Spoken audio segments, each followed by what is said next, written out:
Bonjour à tous et bonjour à toutes et bienvenue pour cette finale du grand tournoi des romans. Tournoi qui nous aura occupé tout l'été. Ils étaient 64 au début. Il y a eu un tour préliminaire, des poules, des huitièmes de finale, des quarts de finale, des demi-finales. Et c'est la finale de rêve entre Les Misérables de Victor Hugo et Le Comte de Monte Cristo d'Alexandre Dumas. Les Trois Mousquetaires ont été éliminés en demi-finale. Et 1984 a été éliminé également en demi-finale. Et puis c'était vos choix. Voilà, vous avez voté et vous avez choisi ces deux-là. Les Misérables contre Le Comte de Monte Cristo. Et comme en demi-finale, vous allez pouvoir voter en mettant en commentaire le choix que vous allez faire pour cette finale.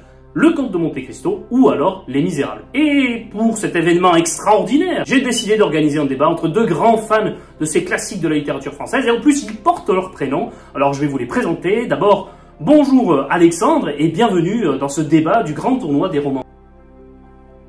Ah oui, bonjour, désolé, j'étais en plein dans le passage de l'évasion à la nage du château d'If d'Edmond Dantès. Franchement, mais quel passage extraordinaire.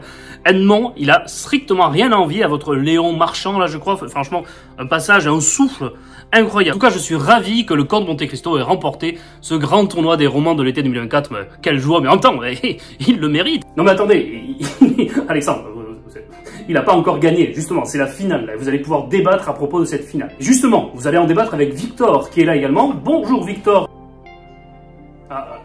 Attendez, Victor apparemment n'est pas encore arrivé, il n'est pas là.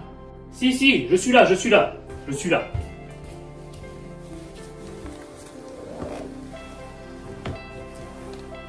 J'étais en exil, voilà. J'étais en exil pour tout vous dire. Je proteste, j'accuse même, comme dirait mon ami Émile, j'accuse ce tournoi d'être absolument truqué. Vous organisez ce tournoi alors que le film de l'autre, là, il tourne, il fait un carton tout l'été en salle. C'est scandaleux, c'est honteux. Franchement, je suis venu, mais je suis déçu, chère mémoire d'Adrien le Petit. Rassurez-vous, cher Victor, nous avons fait les choses bien pour ce débat. Alexandre, devant vous, là, vous avez un sablier que chacun d'entre vous, à chaque prise de parole, devra retourner. Comme ça, on pourra calculer le temps de parole. Et il est vide, votre sablier, là? Oui, bon, d'accord, on a perdu le temps. Mais rassurez-vous, on a demandé à notre ami Marcel d'aller le chercher. Enfin, peu importe, l'essentiel est que vous soyez là et dans le respect l'un pour l'autre, avec passion, vous allez pouvoir débattre. Victor, pour commencer, pourquoi diriez-vous qu'il faut voter pour Les Misérables? Cher Adrien, je vais vous poser une question. Et d'ailleurs, Alexandre, vous pourrez répondre. À quel moment avons-nous décidé de rendre ce débat un peu sérieux? Voilà. De quoi parle-t-on? On parle des Misérables. Les Misérables, le roman français le plus connu dans le monde. Tout le monde connaît Les Misérables. Alors là, en ce moment, d'accord. Dumas est à la mode, il est au cinéma, très bien. Mais enfin, tout le monde connaît Les Misérables. Les Misérables ont été adaptés en manga au Japon. Ils ont été adaptés aux États-Unis en comédie musicale. Donc, voilà, soyons sérieux. Juste 2 minutes. Les Misérables, c'est l'œuvre française la plus connue au monde. Ah oui, mais personne l'a lu.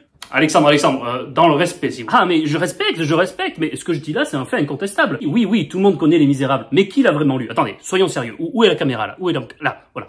Chers abonnés, soyez honnêtes, avant de voter, posez-vous la question, vraiment, soyez honnêtes. Qui a vraiment lu les 600 pages des Misérables? Et puis ceux qui l'ont lu, sincèrement, est-ce que vous n'êtes pas un petit peu ennuyés? Non, là, c'est n'importe quoi. Je ne vous ai pas interrompu, Victor, mais qui parmi vous, Adrien, Victor, a été en librairie cet été? Moi, j'ai été en librairie. J'ai été à la rencontre des libraires. Les Français ont acheté tout l'été Le Comte de Monte Cristo. Ils s'en sont emparés, ils l'ont lu, ils l'ont adoré. C'est un vrai phénomène. C'est devenu un nouveau symbole de la France. Bientôt, on ne chantera plus la Marseillaise, mais on chantera le Marseillais en hommage à Edmond Dantès. On va redescendre sur terre. Alexandre, selon vous, quelle est la qualité principale qu'il y a dans Le Comte de Monte Cristo et qu'on ne retrouve pas forcément dans Les Misérables? On va faire de l'aventure. Enfin, je vais vous faire une confidence, chers abonnés. Adrien, Victor, je vais vous faire une confidence. J'aime beaucoup Les Misérables. Et sans doute, j'aurais voté Les Misérables face à n'importe quel autre roman que Le Comte de Monte Cristo, peut-être même face aux Trois Mousquetaires. Mais enfin, Monte Cristo, il manque aux Misérables ce côté épique qu'il y a dans Le Comte de Monte Cristo. Cette quête de la vengeance, cette aventure incroyable, ce souffle, cette dimension extraordinaire et même un peu mystique. Le Comte de Monte Cristo, c'est la naissance d'un justicier que rien ne pourra arrêter. Enfin, rien que de vous en parler, là, j'ai envie de le relire, mais en entier. Mais enfin, c'est extraordinaire. Quel souffle. Victor, vous voyez, Alexandre, il est fair-play finalement.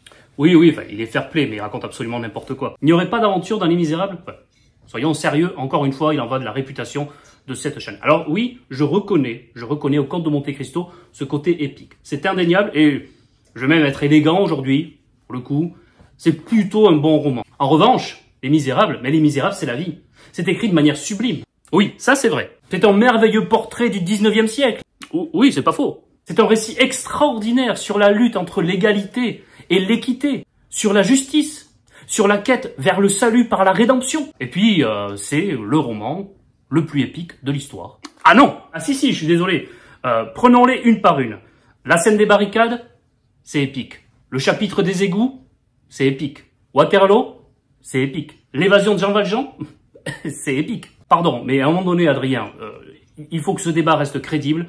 Et c'est pour ça qu'il fallait absolument que je corrige cette maladresse lâchée par Alexandre de manière inopportune. Merci, mais chacun doit vraiment bien respecter son adversaire. Moi, ce que je trouve extraordinaire, et que finalement on retrouve dans les deux, c'est que les deux personnages sont confrontés à un drame extraordinaire. C'est Jean Valjean emprisonné comme ça au bagne pendant des années, et Edmond Dantès qui va être emprisonné dans le château d'If pour un délit qu'il n'a pas commis. Et en fait, les deux ressentent cette injustice, et les deux vont réagir d'une manière différente. Ils partent finalement de situations assez proches. Les deux réagissent de manière extraordinairement différente. L'un, la vengeance, l'autre, la rédemption. Et c'est ça que je trouve extraordinaire dans ces deux romans. Finalement, c'est le personnage qui démarre de la même manière et puis qui vont ensuite évoluer tout à fait différemment. Je sais pas, qu'est-ce que vous en pensez les deux? Oui, sans doute, oui. Oui. Et les personnages, est-ce qu'ils peuvent aider à choisir les personnages selon vous?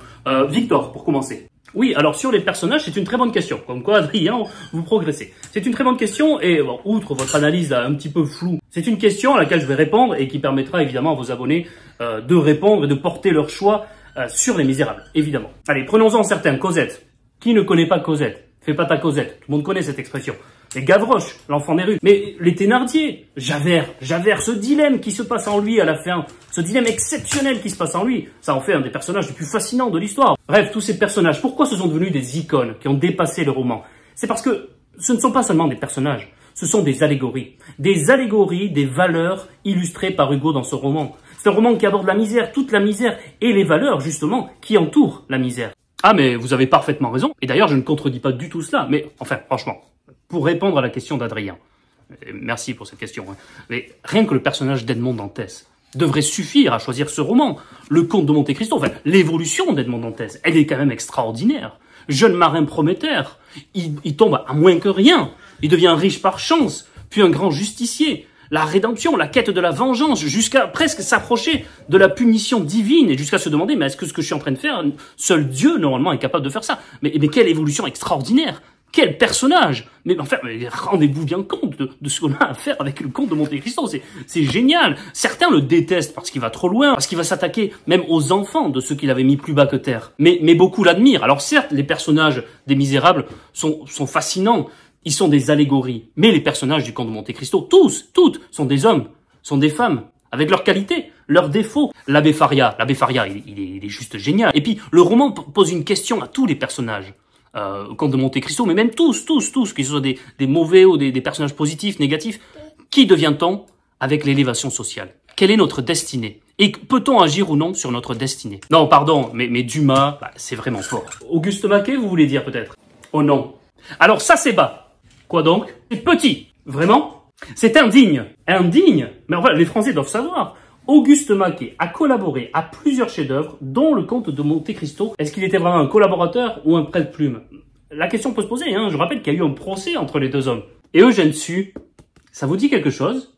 1842, publication des Mystères de Paris, début de la publication des Mystères de Paris, dans lequel il décrit un Paris et la misère qui règne dans Paris. 1842. 3 ans plus tard, 1845, Victor Hugo commence à avoir l'idée de son livre qu'il commence d'abord à appeler Les Misères, qui deviendront plus tard Les Misérables. Alors franchement, en matière d'inspiration, vous n'avez aucune leçon à nous donner. Ah non! Ah ben là, je suis désolé, mais je peux pas accepter ça. Je repars en exil. Voilà, c'est ça, bien partez en exil. Bon, ben du coup, le Comte de Monte Cristo, il a gagné par forfait ou... Non, Alexandre, personne n'a gagné. Et de fait, ce sont les abonnés qui vont décider du vainqueur de ce grand tournoi des Romains. Écoutez, merci quand même pour votre débat. Vous avez débattu fièrement, avec passion, un petit peu d'égarement là sur la ferme, enfin peu importe, qu'il y ait eu collaboration, inspiration, prête-plume. Ce sont les œuvres, ce sont ces deux grands romans que vous allez devoir départager aujourd'hui. Chers abonnés, encore merci pour votre fidélité, merci pour l'accueil que vous avez réservé à ce tournoi, on s'est beaucoup amusé, ça a été génial de pouvoir reparler de ces romans, de ces grands classiques tout l'été. Maintenant c'est à vous de voter, prenez soin de vous, lisez des livres, que le meilleur gagne, et puis à très bientôt pour de nouvelles aventures des Mémoires d'Adrien. Au revoir.